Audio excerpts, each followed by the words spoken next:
As a quick review, if you haven't viewed the videos or been here for the presentations at the end of worship, they're all online. This one will be the same. Study, service, or social groups to try and encapsulate how do we connect, not just with one another, and really not just with those in our community as an outreach way that we're going. How do we connect people ultimately with their Savior?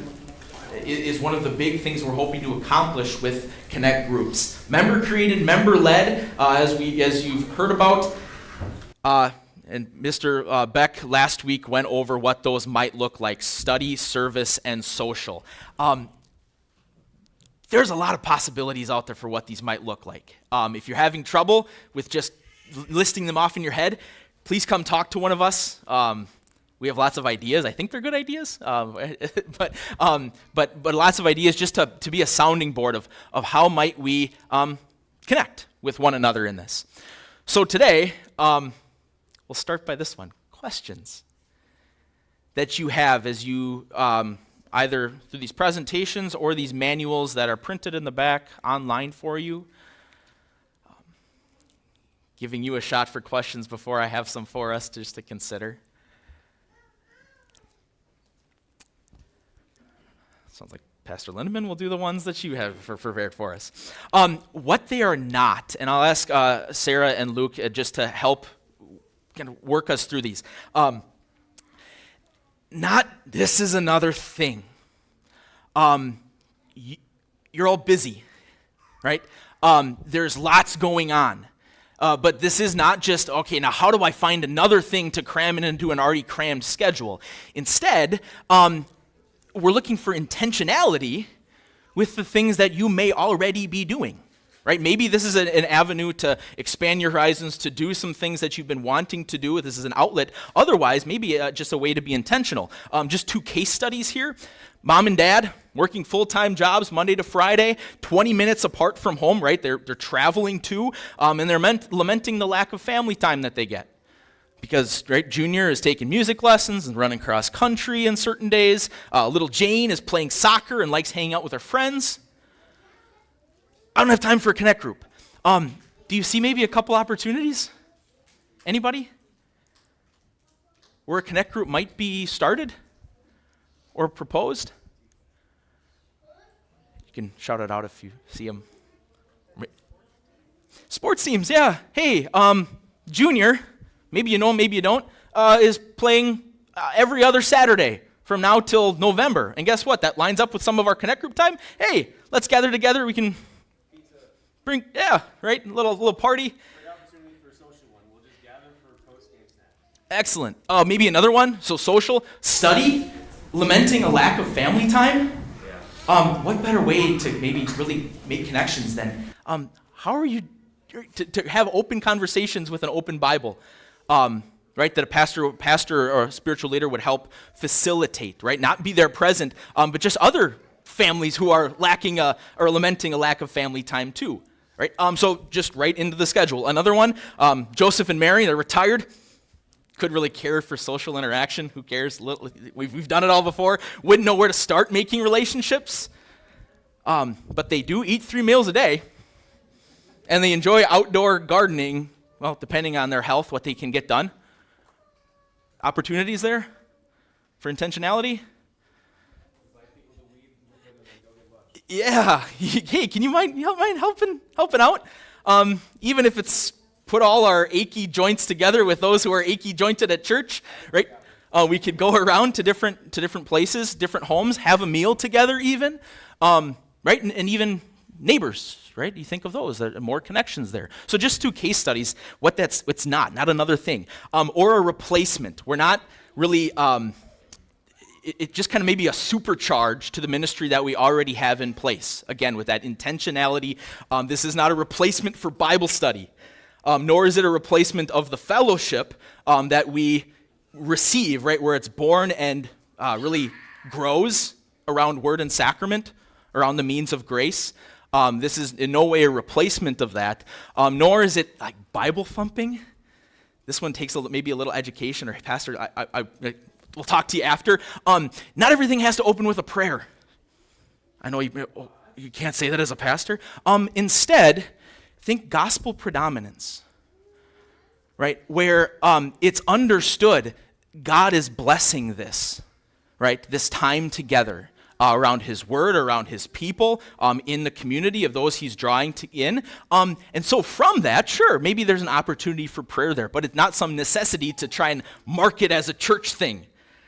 Where in fact, in a way, we're kind of getting away from that mentality, but not getting away from prayer and the fruits of the Spirit of, just enjoying the gifts God gives. Luke? A lot of the groups that I think I find myself gravitating to would be like fishing, hiking.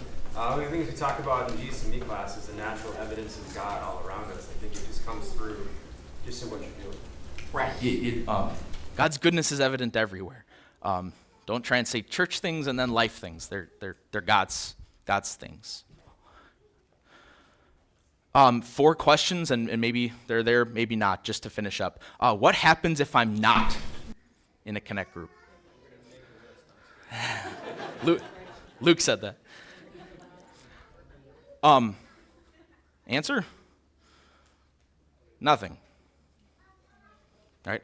In a way, what would change if I didn't come to church? In one way, nothing. But what are you leaving out? The many blessings that God has prepared for you in such a place, right? Especially as we talk around here in Word and Sacrament. There are blessings that we're detaching ourselves from by not connecting. And so this is one of those, right? Nothing's really going to happen. I'll be honest, I'll be reaching out. Not as hey, you need to be a part of a Connect group, but how can we continue to serve this? Because God has said in his word, this fellowship thing, he has blessings with it. How can we encourage you in that?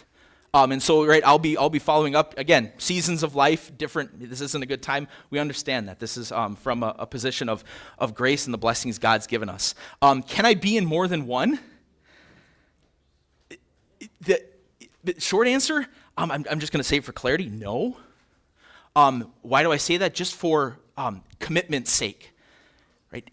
You'll have information on where everyone is meeting that you can show up to different ones. But what we don't want happening is, I'll go here and spend 1 week doing this thing and then another week doing this thing. Instead, that would kind of defeat the purpose. I'm committing to these people, right? We're gonna see this through. And so to begin, right, this first rendition, we're gonna say no, but that's not saying like you can't hang out with them, right, at the very same time. So just try and find one that best fits, and we'll make it happen with our coordinators here. I've never led something like this. How will I know what to do? September 21st. Once everything is kind of gathered together, that's a whole month away, we'll have a Connect Group Leaders meeting where we'll lay out just very basic expectations and communication mainly of how this will go. But that goes to the point, how will I know what to do? What do you enjoy doing? Where does that new man that wants the blessings that God has given him, that has them, right, in Jesus, where do I want to explore that more? And make these connections around Jesus. So you have support. Sarah? Yeah, that's what Luke and I are doing. We're helping facilitate these, not leading them, but in the next month, I'm willing, just give me a call and say, hey, I'd like to do this. I have no idea what that means. And Luke will volunteer for him to call either one of us and say, I'm interested in this, but I need more information. And we can talk through very practical things. So. If you have a 507 area code, leave a message because I'll probably think it's spam at first. That's for your pastor too still. Why don't Connect groups run year round? Very valid argument. We're doing some of these things already, but it's back to that same reason, the same reasoning of why can't I be in more than one? Because three main reasons. If you jump into something halfway through, you feel like the guy or the girl who's jumped into something. And so, right, we're putting a time frame on it. Right now it's 6 weeks of this Connect group. That way we can diversify those that we connect with, because again, this is something that we're going to do for a time and then do again. This will be a recurring windows throughout the whole year, is what we're hoping to do with this. And Luke? I'm going to bounce back to that previous one. If you do decide you want to lead a Connect group, when you're filling out that form, keep that question in mind, because you're going to be thinking about the 5 W's, the who, what, why, and when, while you're filling it out, so it may kind of work you through that. I mean, because really, once it's put together, all you're really doing is sharing that activity with people that want to join you. Excellent. So just the final dates as a wrap up to you all. Thank you for your time and attention here. Opening now through September 14th, the next 3 weeks, is the proposal window, where the member-created, member-led, you can go online. There's a form there that you fill out with all those questions that Luke just alluded to. So we'll have 3 weeks. Please submit. I'll go so far as to say there will not be a bad idea as we're figuring these things out and what we're hoping to accomplish. So for 3 weeks there, then there's that Connect Group Leader Orientation on the 21st, where we just set forth expectations. And then the 28th is when the whole congregation, as you exit, we're just kind of planning that high school job fair type scenario. Everybody has a table, or each group has a table. You walk around, you talk about what are you doing, and you kind of see it all. That'll open up about a week of sign up, which will be online as well. We might have some digital or some paper ones just at the start. Then finally, October 6th is when the Connect groups will begin for 6 weeks going into November. So any more questions that you have, we'll be around. You can also check out the rotating announcement TV in the back room there. 10:30, we'll meet back in here for that presentation on the Synod, and Bob Harrison and others will be helping Pastor Workentine through that. And otherwise, these are in the back, I believe. Snacks are prepared. So once again, good morning to you all, and God's blessings on your week ahead. Thank you.